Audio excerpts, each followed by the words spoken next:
Мы действительно за эти 5 лет проделали огромную работу. Правительство, в частности, возглавляемое Александром Золотинским, действительно в непростых условиях пришлось работать правительству, начиная с первых дней.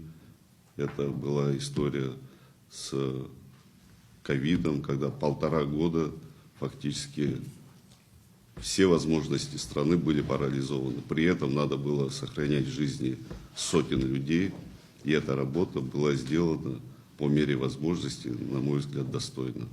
Вы люди профессиональные, вы люди опытные.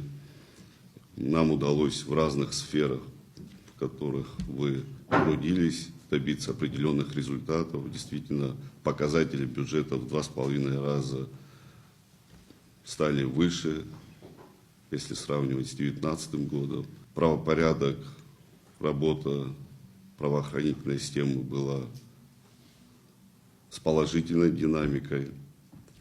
Удалось за эти годы увеличить бюджет Министерства обороны, что, безусловно, не могло сказаться и на военнослужащих. Экономические проекты, которые реализовывались на территории Абхазии, нареканий не имели. И также по всем направлениям: медицина, просвещение. Безусловно, не могу не отметить работу налоговой инспекции, Министерства по налогам и сборам, Министерства сельского хозяйства. Вы знаете, что масштабно внедрена поддержка сельчан, и эта программа должна быть продолжена.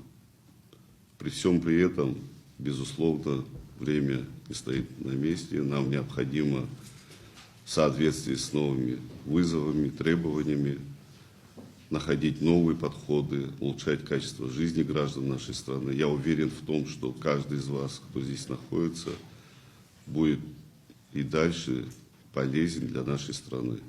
У нас нет людей, которых мы можем недооценивать.